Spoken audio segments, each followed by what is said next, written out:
So here we are with another episode of Words with Friends. And this time I'm speaking to somebody who is a huge delight, always adds joy to my life. Somebody who is been probably the greatest friend added to my life from me spending more time stateside. And this individual is somebody whose profession would have put them very much into the camp of image consultant. But I've learned to be able to have knowledge of her having so many more superpowers than that in areas of leadership, in personal development, in personal growth, and somebody who just makes things happen. So I'd like to introduce you to my dear friend, Sylvie Di Giusto. Sylvie, welcome to the show. Thank you very much for having me. I would love to take just that piece and use it as introduction at every single event I'm going to have in the future. Is that okay for you? It's fine by me. We are recording right now. You can do with it as you choose. Sylvie, how are you? Where are you in the world today? I am in beautiful sunny Florida, where I have moved to a few months ago, and I'm here in my home office, and I just assume that most people out there watch us in their home office too. Well, that's probably where many people are right now, and I'm still here in my cabin, in my new little comfy spot, trying to enjoy the birds chirping in the background while speaking to some great people. So Sylvie, just tell people a little bit more about yourself and where your areas of expertise is, and add to it a little bit more about how did we get to first know each other? So my area of expertise is in the area of first impressions. I help people to understand what their first impression says about them and how, first and foremost, it impacts the way they think about themselves, but also what story it tells to others and how it impacts and influences, for example, a customer decision-making process, or for example, how people perceive you as a leader in an organization. And in the past and now and possibly in the future, but quite adjusted, I help people to understand what their appearance says about them, their visual appearance, their B, their behavior, their C for communication, and their D, their digital footprint, all those things they leave behind somewhere in the digital world, and what influence it has on the way people perceive them in real life. You and I are a very good example of how impactful such a digital footprint can be, because you and I met online on Facebook, where you posted something teeny tiny about your move to the United States, and I saw you and I was immediately impressed. And thought, I need to know that person. I want to have that person in my life, and reached out to you.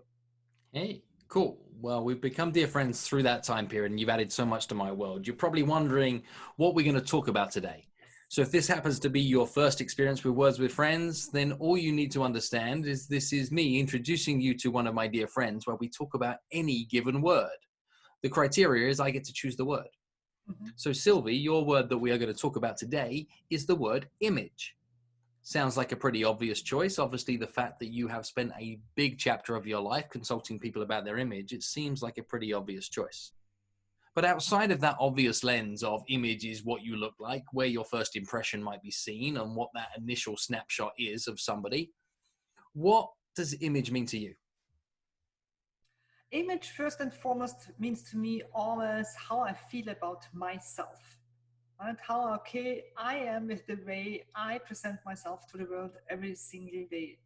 When I not only look into the mirror, but when I observe my behavior or my communication from the outside, is that something I am proud of? Or is there a gap and can I improve it? So I always think when you think about your image and how you present yourself to the world, start with yourself first and analyze that. And don't think so much about the others. And, confidence is your best designer. Quite frankly said. So whenever you feel great about yourself, it is easier than to project something to the outside world. Okay. Let's get very practical for a second. There are literally thousands and thousands of people happening right now working in an environment that is different to what they had perhaps planned to be working in these weeks and months. And they are being asked to show up in an environment that is different to what they were used to. And there are fewer rules around what they should or shouldn't wear, fewer pieces of status quo. What are any tips or pieces of advice that you'd bring to somebody that is in a, on-camera environment or finding themselves needing to show up for business meetings in a non-business environment?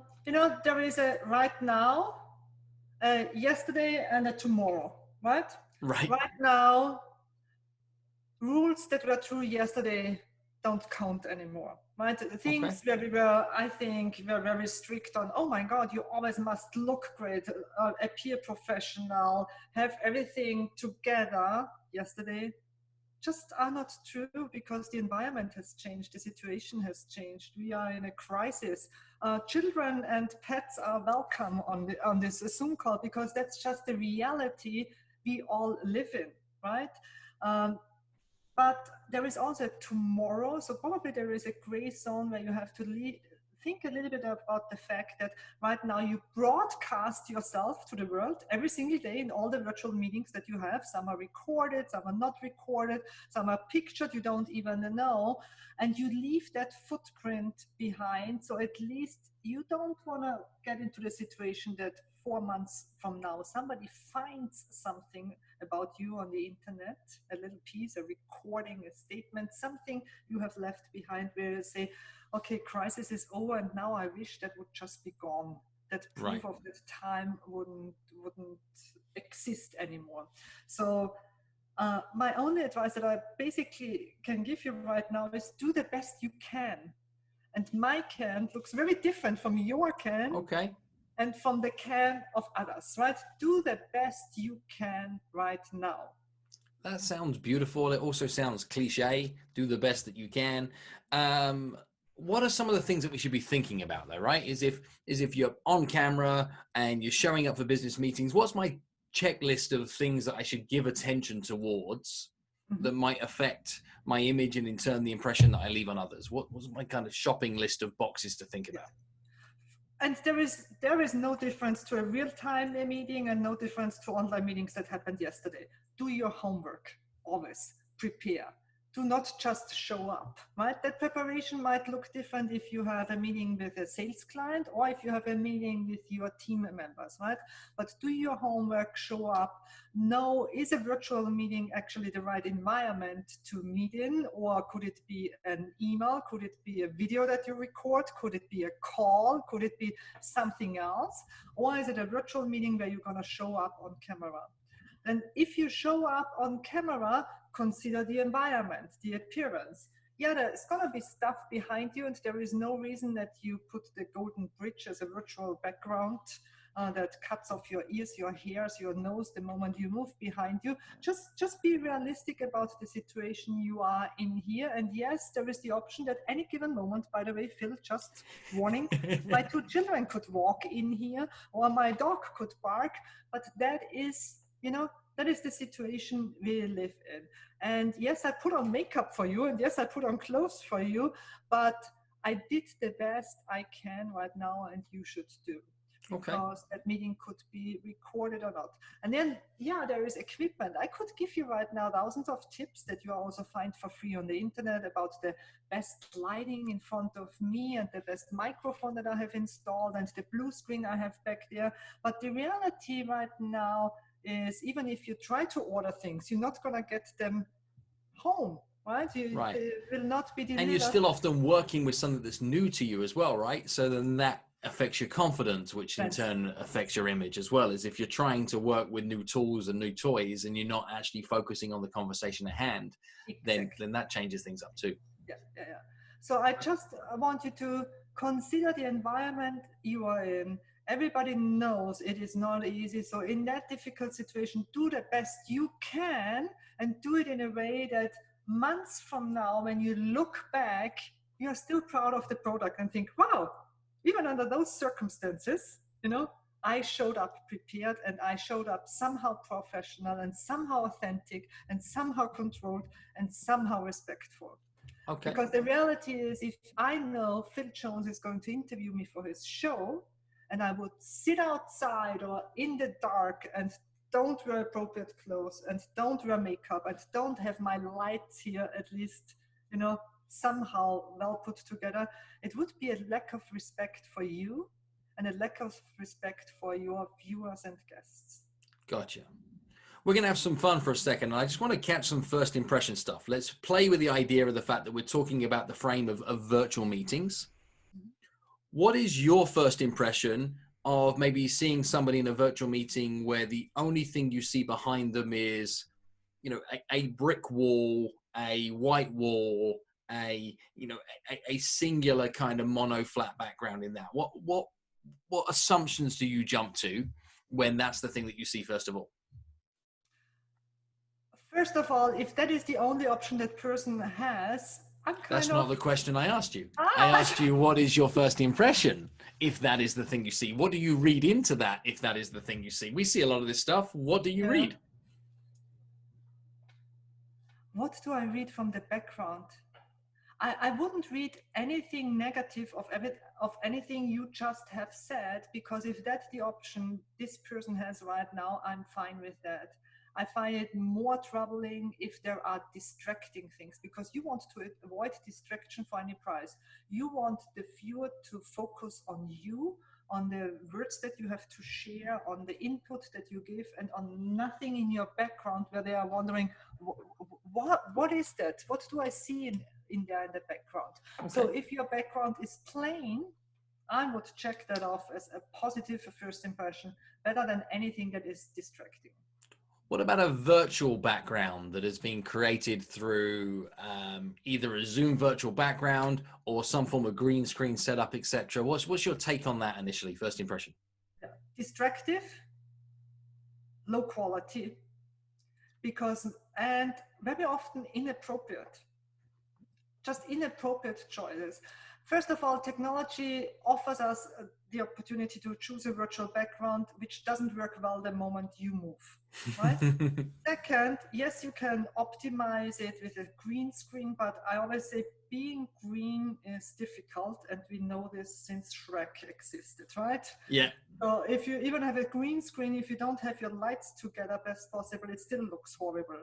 And third, under the current circumstances, there is no reason for you to sit in front of the Eiffel Tower, the Golden Bridge, or any other backgrounds that you have chosen. Just be you, be yourself, show your home. It is part of your image, right? And as long as your image shouldn't, and you don't want it to be to live in a horrible, messy hoarder home, I'm just fine with that. Okay. And let's give one more example. First impressions that come from maybe seeing somebody's scenario as being like overly curated, something that is a little too perfect, whether it's, a studio or a beautifully curated bookcase background or something, whatever your version of overly staged background. What's your first impression of that? Well, if it's overly staged, you already said it, your impression was that it's overly staged. So you distract and people perceive you as inauthentic, as you would be putting on a show. And to a certain degree, people expect you to put on a show, but yes, a realistic and authentic show, right? And nothing that tastes somehow like there is such a high production value that you have to hide something, right? Mm-hmm. That you're trying to overcome something that you don't want to show. Got it. So this comes it back round to it's doing the best you can, but articulating that in a way that says, well, actually, if you have props and you have an environment that looks beautiful, then make that look the best it can, but not overproduced. If the best you have is, a cabin in the UK shot into the corner, well, that's the best you have. If the best you have is a brick wall that is well lit and clean, then that is the best you have. But it should speak the truth. Yes, in some way. The truth, right? And you can make it a topic. If you have you and I would have a regular meeting right now, and I see that picture in the back on your wall, I would ask you, what is that? Or you would ask me something about my environment, or what's on. But you and I, first of all, respect each other and accept that we are not in a picture perfect world right now. Yeah. Period. And less than perfect. In fact, I'll tell you about these are two pictures. You see the other one next door? Yes. They are original screen prints from a artist that Charlotte and I fell in love with in New York City. That was a street artist there. We loved the original work. We purchased them, rolled them up in tubes, and then we had them framed as key pieces of art in our London apartment when we lived there together. And they've traveled with us around the world since. And they are not portraits of me and her, but to us, they are versions of that. That's what we saw in them, but they're pieces of art that we love. Beautiful story. The reality is, why do you only show him and not her?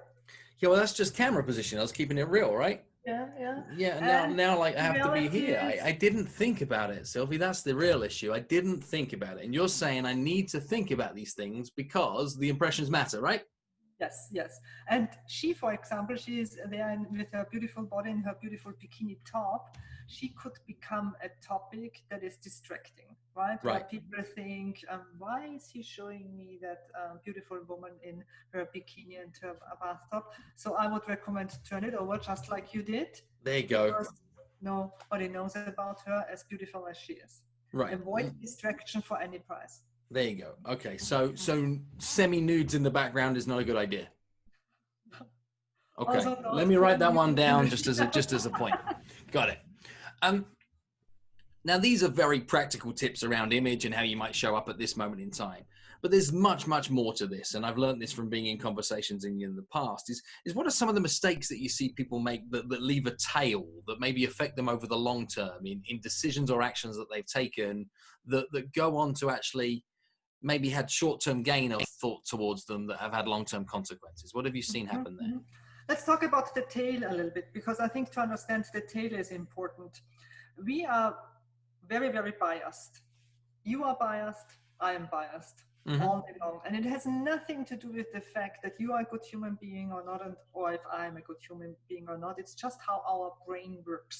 Because our brain constantly looks for proof.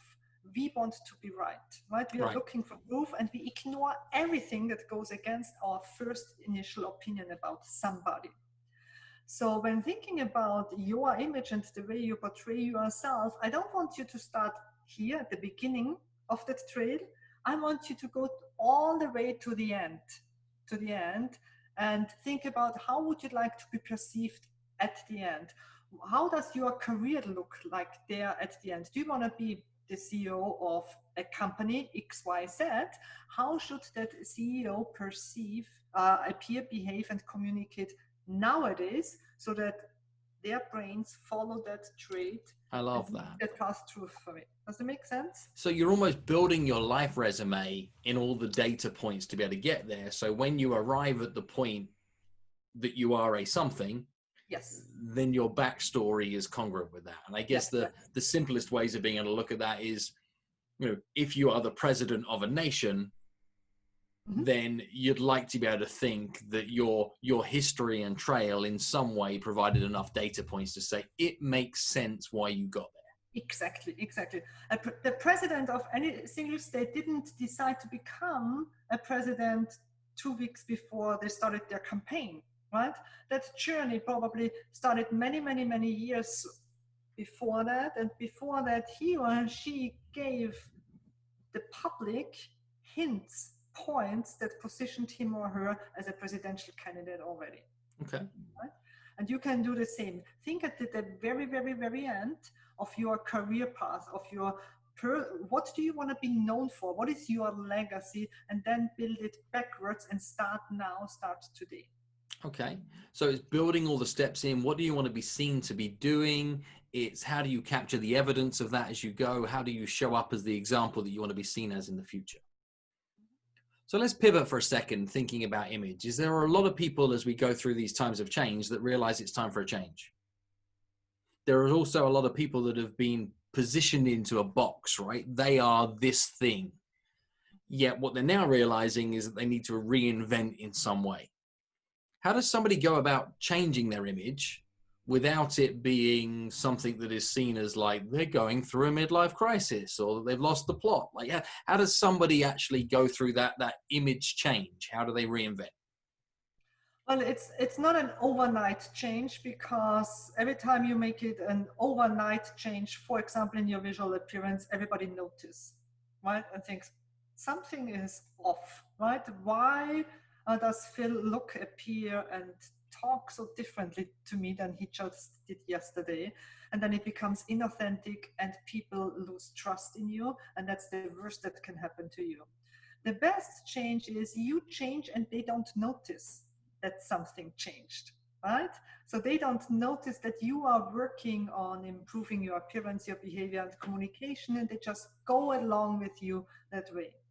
When you now have a major change in front of you because due to the current situation, you lost your job, You have to go into a different industry. Keep everything that is good and great from yourself and your current image, and think of how people want to be perceived in the other area you want to dig into, and what is the gap, and how can you slowly fill up that gap. If you are currently in a very creative environment, and for any reason that environment, that job, that company that you have built, if you're a small business owner or if you're an entrepreneur, right, doesn't work out anymore, and you have to go back into finance, those are two very different worlds, right? And what is the gap, and what can you give those people over there that they appear, that they perceive you in your appearance, behavior, and communication, that you are a candidate to be successful here? Okay, I need you to give me some more on this. Okay. Where are there examples maybe in, say, a famous person over a sustained career where you think somebody has done this well, that we might all be able to learn from? Somebody who reinvent a second chance example. Do you want to have a second chance example? I don't mind what it is, but somebody who has demonstrated what you're just talking about. Somebody who's realized they need to be able to make a change, has successfully made that change, and it wasn't like this giant pivot of going crazy, but now we see somebody very differently than perhaps how we saw them in the past, and it just happened gradually over a period of time. So I'm going to bring in a political example. Okay. But I want everybody to be aware it has nothing to do with politics, right? And the environment has been a different one. But somebody who I observed very closely in the way he presented himself before, then something happened that has a huge impact on his reputation, and how he behaves now is Bill Clinton. I think it's a masterpiece, not of reinventing, but having a specific persona public, as a politician in a big office, then going through a scandal and then recovering from that and building a fan base that, especially for somebody who's from Europe with our mindset, is kind of mind-blowing to think, oh my God, how is that even possible, right? How can somebody recover from such such a scandal, and now have a fan base around the world that is just incredible? Does that make sense? It does make sense. And I'm thinking about this, of any examples that I'm kind of referencing and want to see if they are examples of the same thing you're saying. So like the footballer David Beckham is one for me, that is somebody maybe has successfully navigated those changes in image through trauma, through scandal, through being known as one thing, etc., and now being seen very differently today, that over a 15-20 year period of time has gone through quite a significant number of reinventions. And maybe like Taylor Swift as a musician that has successfully slowly changed her image through a period of time, which I'm guessing there was some purpose to it, but there wasn't necessarily a giant knee jerk that says, okay, tomorrow I'm brand new, tomorrow I'm different. I'm wondering right now whether there are any examples at the other side of this that are people who've got this categorically wrong, where they've decided they don't like their life the way that it was, they want it to be something different, they've made an instantaneous change to their image and it's had disastrous consequences. Is there anybody you can think of there? Well, the people that I observe usually come on my plateau if there is any sort of scandal, if they did something wrong, right? And then I observe, do they recover or do they not recover? The people who purposefully decide, I'm going to be somebody different than I was yesterday, don't come on my plate, because they are not successful with that. Right. It just doesn't show out. It doesn't show up. So it's hard for me to find an example here for you. I think I'm just thinking about this in real time with you right now. And even like situations like Britney Spears that went through scandal and then went through reinvention, etc. And I'm learning, even just as we play with some of these examples, is kind of that recurring theme of public acceptance to the mistake that creates permission for reinvention with your audience, whatever your audience might be, coming with you because you showed vulnerability, you showed humanity. And I'm wondering whether there is mistakes people could make in their image right now by trying to have too many of the answers, trying to be too all-knowing, trying to be able to navigate from a position of I know, as opposed to being vulnerable in their mistakes and then leading with that authenticity or something different there. So sounding off on that, anything to add? Yeah. And the current situation is unusual. Mm-hmm. So the rules that were true yesterday are not true anymore now. They might come back in the future. I always want you to keep that in mind. But I think people are more forgiving right now. If you make a mistake, the best thing to do is always, first of all, just say sorry, right? If something happens now or yesterday or tomorrow where you think, oh my God, that could have an impact on my image, just stop it, take a moment, say sorry, move on, and don't repeat it anymore. Okay. Because the reality is the examples that you listed and that I shared with you, they only worked out well because they didn't repeat that behavior. I think you have a second chance if you somehow have destroyed your reputation by whatever actions. You have a second chance. I think you lose that right if you repeat your behavior again and again and again. People just don't trust you anymore. Got you. You lose trust. Mm-hmm. And you're also saying just show up for the occasion is what I'm hearing in this as well. Mm-hmm. Is the occasion that we're in right now gives permission for things to be different. It gives permission to have some unaccepted tolerances. And I love looking at how like news broadcasters are showing up right now and how famous people are running their shows from very, very, very different environments where those rules wouldn't typically fly. But if it was produced to a standard that was what we would be typically accepting, it would feel incongruent. It would feel like a lie. Yes. So I guess I'm with. Occasion is key. In my presentations in the past, I showed pictures of former past President Barack Obama when he came to New Jersey when Hurricane Sandy destroyed New Jersey. And he is there in one of the ugliest jackets I have ever seen, in the ugliest pants I have ever seen. And he looks the most unpresidential I have ever seen. But occasion is key. What it says to the public is, I'm one of you. I'm in the same boat with you. And that's what people around the world do right now. I'm not trying to create the illusion of that I have a picture perfect situation here right now in my office recording that with you, because it is not picture perfect, and yours isn't either. Nope. So as long as you and I don't look back in a few months thinking, what did we say there? How did we? I should have shaved, right? I definitely should have shaved. We're gonna talk about that shaving and the hair a little bit later. Offline. Offline. If I get to the point where you're like, oh my God, Phil's hair is looking like Wolverine, we probably need to fix this thing up real bad. I'm just going with it. This here is a false reality too, because there is actually a lot of gray in here. You're using filters or just the lighting on the angles. Like, good for you. You got to work it. Just do the best you can, right? I heard that somewhere. Is there anything you are doing today that is helping get ready for how you want your image to be perceived in 3, 6, 9, 12, 15 months time? Right now in that situation, yes.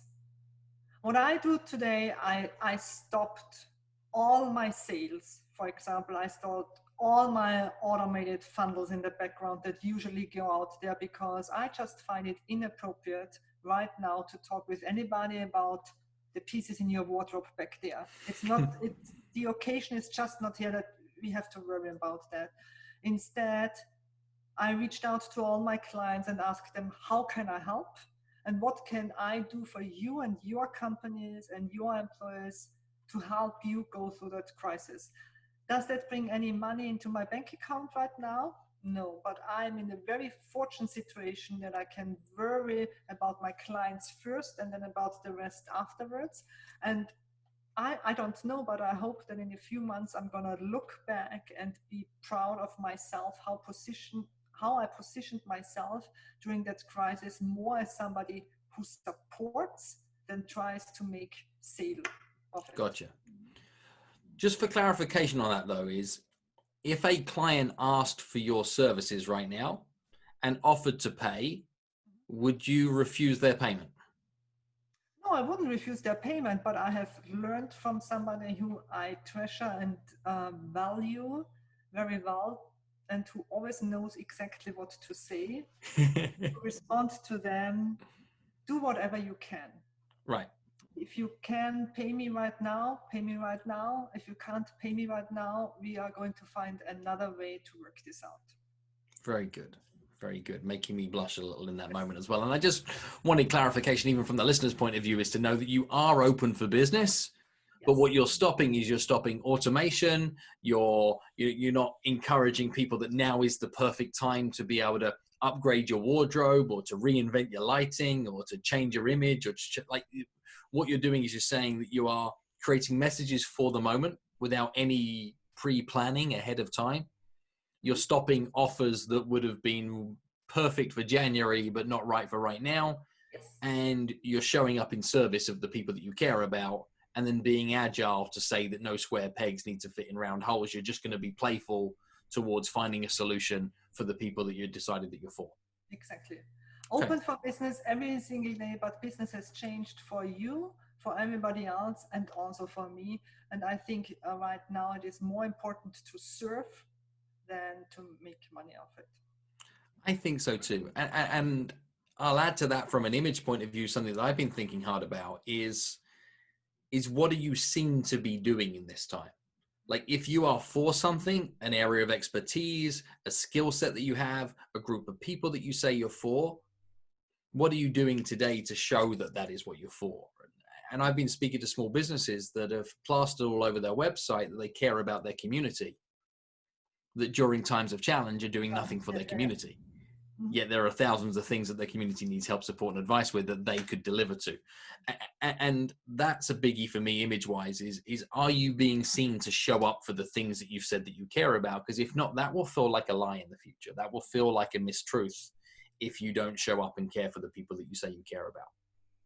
Okay? Sylvie, I got 2 more questions for you before we close out the show. Questions are the same questions I asked to every one of my guests in this season of Words with Friends. And the first question is this: what is your favorite word and why? What is my favorite word and why? You should never think about the words that you want to say the moment you should say them. You should think about them before. Isn't that something you always say? Yeah, I've read that somewhere. I read that somewhere. I'm not sure where. I read that somewhere, right? What a horrible question then to ask, Mr. Phil Jones. Oh, the second one's worse, right? Yes. I think my favorite word right now, and that might change, is home. Ah, and why?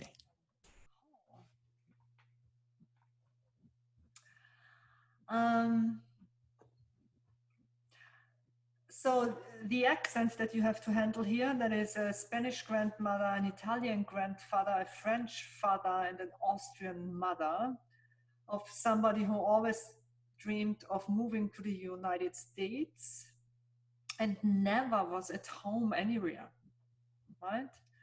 And it is the first time in my entire life that now I feel that I'm at home, that now when we still were able to travel, I wanted to get back home because it feels like a home base. And especially in circumstances like the current one, it has become a sanctuary, a safe place for all the good and the bad, right? So I think right now home is my favorite. I love that. And I love that even more for you. And now the next question. Sorry, just to add, the only thing that I miss is, you know how much I love to bring people into my home. Yeah. And that is something I truly, truly miss. And follow-up question on that then. What are some of the things that you've done to compromise on your inability to be able to bring people into your home physically? What have you done to be able to actually still give you a fraction of the part that you used to enjoy? I meet them virtually. I mean, you know, we have virtual hangouts, we have virtual wine hours where we have a glass of wine, but I love being a host, and hosting virtually is just not the same like being in my kitchen, cooking up a fine Well, dinner. you are a masterful cook, and you cannot smell how delicious it is smelling in the distance. You cannot enjoy a taste of it. And it is nice to share a glass from the same bottle occasionally, right? That's it's a very nice treat. Yeah. Which also brings me hope that our world will one day go back into that normal, because everybody is missing that, right? In our industry now, everybody says, oh, go virtual, have virtual events. And that's fine. But we all know it one day we just, oh, I want to hang out together again in person. And I agree with that fully. I also agree that one thing that many people will be experiencing is deciding who those people are that they want to hang out with as well. I think some of our circles may get smaller or have got smaller, and that's given more back in the other direction, right? It's deciding the people that you're for outside of your business world too. Final question for Sylvie. It's again a word question. What is a word that you found yourself using more frequently than you've ever been used in the past, or maybe even a complete new word to your vocabulary that has shown up during these times? That, I'm going to finish this sentence, that I have to stop using. Okay. Is the word but. Okay. Tell me why. I find in a time like this, where we all try to reinvent ourselves, where we all try to change, where we all try to adjust, it is very easily to say, I can do this, but okay. I'm going to start this, but. And so I caught myself again and again using it. And I think it is more important than ever not to use it. So what you're saying is remove the excuses. Yes. Mm-hmm. I like that. If I catch you using the word but, do I have permission to like call you out on it, slap you or something, any of those things? Okay. Yes. A good thing is you call me out on anything anyway, so I just trust that you're gonna just as usual, right? Just as usual. Sylvie Di Giusto, it's been a delight having you on Words with Friends. Thank you for sharing some of your time. Thank you for letting us into your home and sharing some of your brilliance in and around the word of image, and giving people some tools as to how what they can do is protect and build upon the image that is also important to them. So thank you, thank you, thank you. How can people find out more about you if they want to understand more of your brilliance? They can go on my website, sylviedigiusto.com, or look around anywhere on the internet. I leave a lot of footprints behind. So if you don't find me on the internet, chances are high you don't have internet. Okay, well, I will make sure spelling of your name, all the appropriate links are in the show notes, and again in the descriptions on our YouTube sharing of this interview. And please go check out Sylvie's stuff. She has some masterful work out there in the world. And if they haven't read your book, your previous book is by the title of The Image of Leadership. And probably a little more relevant even today than it was, more so than the day that you wrote it. Exactly. And that's why book number 2 is in the making. But you gave me a hard time on the title, so I'm gonna rethink that title again. Sylvie, thank you for letting me share you with the world, and enjoy, stay safe in Florida. Look forward to seeing you soon. Same here.